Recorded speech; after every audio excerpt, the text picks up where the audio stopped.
in the past 30 days, I closed more in contract than I had throughout the lifetime of the damn business. It was a very clear 7-day process where I essentially ditched all meetings. What I'm gonna do is I'm gonna outline my clear 3-step process and framework that I follow to get this 12x in revenue. First thing I did is I literally canceled every single interaction with my team members. And let me tell you something, I have quite a few team members. I have 2 business partners that I work with on a daily basis. I have a whole bunch of coaches that I have to manage all the time. I literally canceled every single meeting. This is actually something I learned from Steve Jobs. See, Steve Jobs got kicked out of Apple, but when he returned, you know what he did? He literally slashed 80% of all the meetings. And the phrase that Jobs used for meetings was productivity traps. And that's essentially what meetings are. So you feel productive when you're sitting there in a meeting. But you know what meetings usually don't do? Fix the constraint of your fucking business. This is what I did, okay? I opened my calendar. I literally went through every single meeting, especially the recurring ones. Cancel, cancel, cancel, cancel. I was so sick and tired of being pulled around, trying to put out all these fires in my business.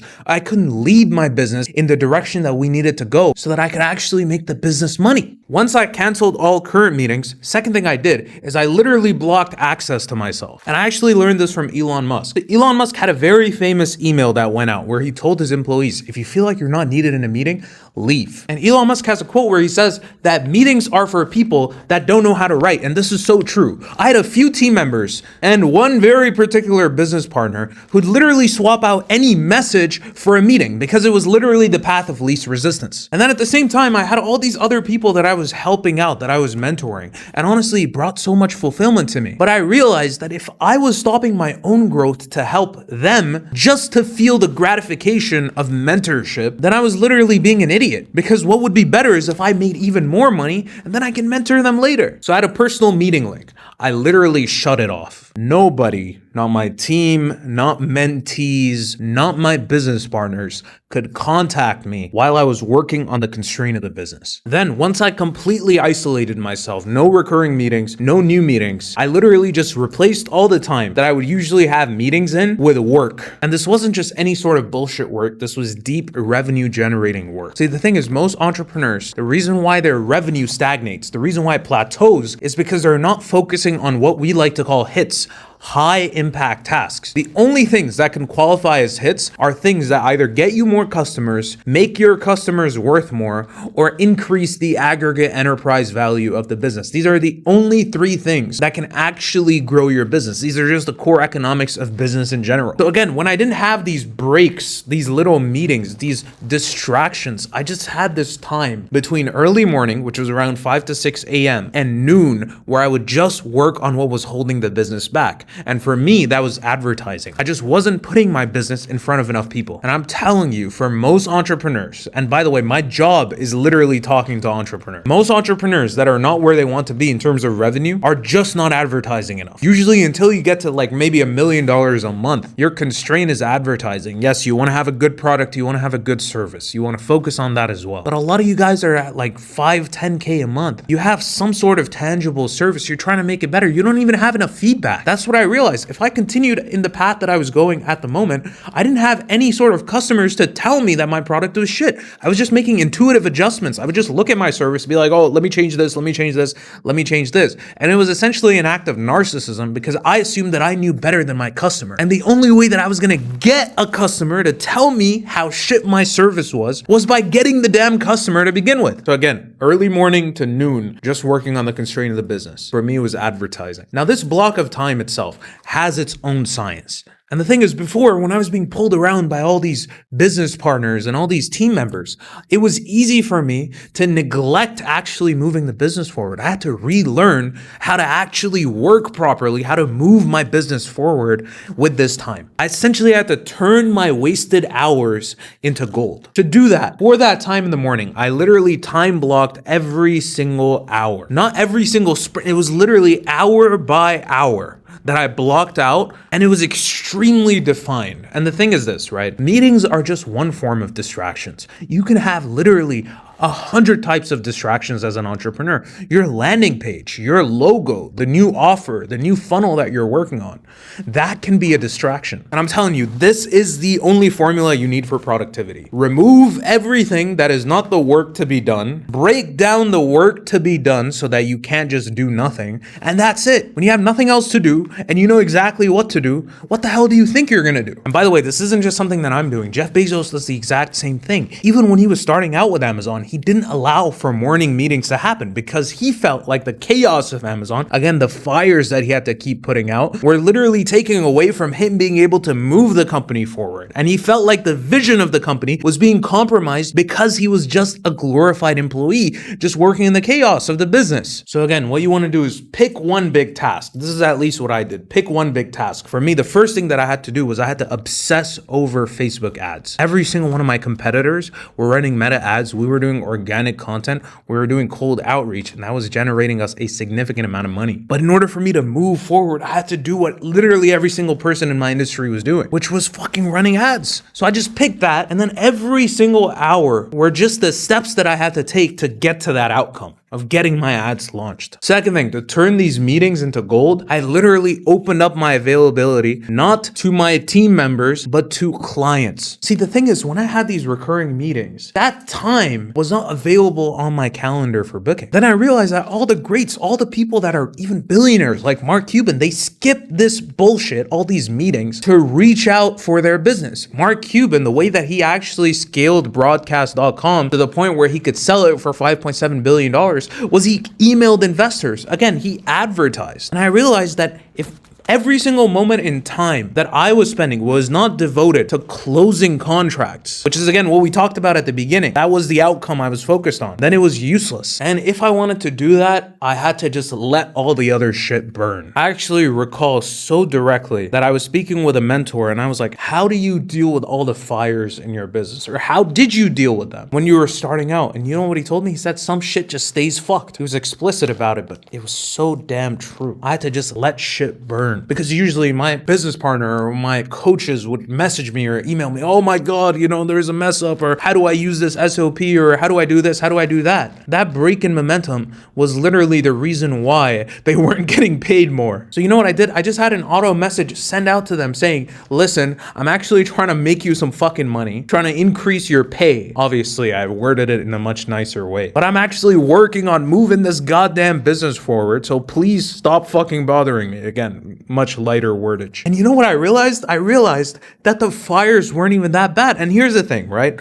Let me confess something to you. I have a crippling insecurity of not being good enough. That's why I try to obsess over my service, obsess over my products. I literally cannot disappoint anybody. I want everything to be perfect. And this is a lesson it's a good character trait to have. Having a standard that is so damn high that it makes you so detail oriented that people are like, wow, everything's just so smooth in the business, in the onboarding, in the service delivery. But the thing is, if you got a fucked up car, if your transmission is fucked, if there's little pieces that are loose, your tire's flat, sometimes you can't just wait there. You got somewhere to be. Sometimes you just got to step on the gas and drive the car there. Because when you get there, you will have better resources. As I said before, you will have customers that'll tell you what to improve. When Bezos launched the Fire Phone, it was literally shit. That's why you don't know about it. But the one component of the Fire Phone that outlasted everything? It was Alexa. Again, he let his customers see the stupid shit that his developers or his engineers, whoever they were, made. Literally he associated his reputation with that, failed with that product, but because his customers told him, wait a minute, I like Alexa, put that shit in a little pod, and now it makes him a shitload of money. So you just have to let shit burn. Sometimes you have to launch early. And the third thing that I had to learn to do was I had to learn to, excuse my French,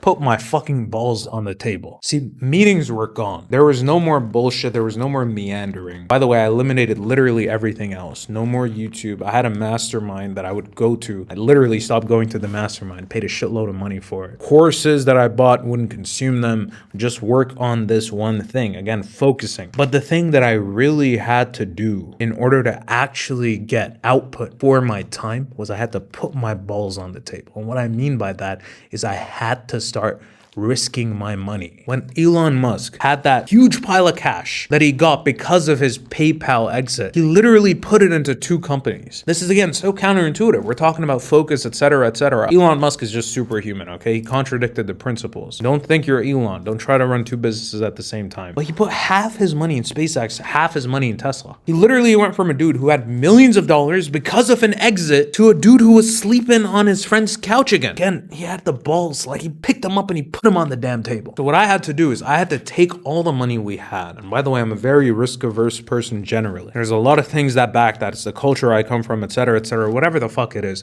I had to take my money. First thing I had to do was I had to hire a key player. Second thing, I had to fire a key player who just wasn't performing to my standards, and I felt like the output was just not good enough. And the third thing is I had to actually pour money into ads, money that I couldn't afford to lose at the time. But what that did is it triggered a burn the boats effect. There's a saying that goes, you'd be surprised what men can endure when they have no alternative choice. That's why all these shitty gurus can sell shitty courses, but people still succeed because they literally sell them the dream. This naive person puts down $10, $15, $20,000 in, but now they have no choice. They have to make it work. So it's not the material in the course that makes it work. It's the person and the fact that they have no alternative. The second thing that I had to do was I had to 10x my prices. We literally 10x our price, and obviously we had to compensate for that by providing more value. But that allowed us to actually make our money back with advertising. Here's the thing. A lot of people are selling $200, $300, $400 things, even $1,000, $2,000, $3,000 things. If you're running ads, if you're in a competitive sphere of advertising where you have to pay money to get leads, there's only so much that your cost per lead can vary. There's only so much that you can lower your marketing costs by. You got to increase the amount of value you provide. And the trick there is what I had to do was I had to 10x the price first, and then I had to ask myself, how the hell do I provide at this price a level of value that is equivalent to it? Most people are like, oh, I'm not going to 10x my price because I can't provide that value. Again, it's because you haven't forced yourself to ask yourself the question of how you would provide that much value. And I'm telling you, that's how people achieve these crazy numbers, is when one customer isn't worth $500 to you, is not worth $1,000 to you, they're worth $20, $30, $50, $100,000 to you. Then how much are you willing to spend on them? Whatever is less than that number. And the last thing that I had to do that everybody neglects is I had to track the shit out of literally everything that I would run. Okay, I used to neglect tracking for a very long time. I didn't know what my cogs were. I didn't know what my revenue per employee or revenue per coach in our specific scenario was. I didn't know anything like this. I had to introduce 5 new KPIs, and I literally had to bring somebody in to do the math, literally obsess over like how we were going to track this stuff, and it forced me to clean up so much shit. I literally had to create this huge Google sheet, and it took so much of my time, but it gave me clarity because I could see the holes in my business. Before that, it was like I was playing darts with a blindfold on, trying to hit the bullseye. I didn't even know what I was doing. So again, if you are starting out, the exact KPIs that I began tracking, let me pull it up exactly. So right here, lifetime gross profit. So how much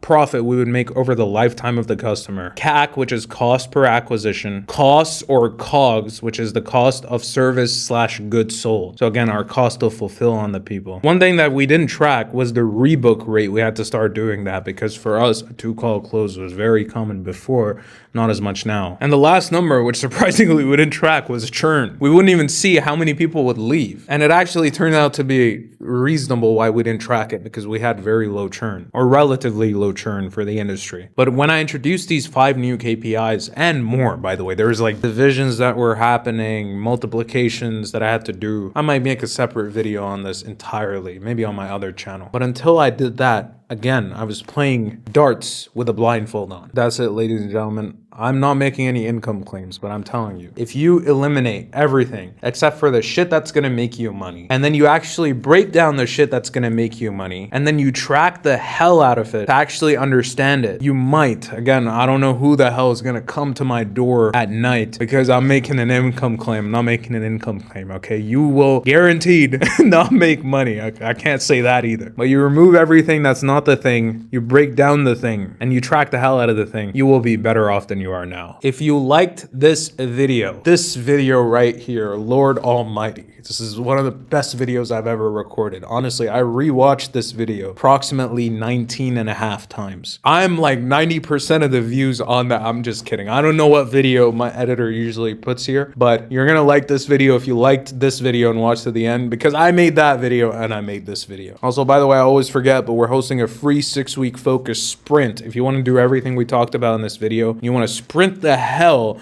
to your goal, you're not satisfied with the growth you have now, we have a link in the description down below. Reserve your spot. I'm trying to sprint with a bunch of other entrepreneurs because god damn, it's lonely. If you don't want to do that, that's okay. Again, this video is always here.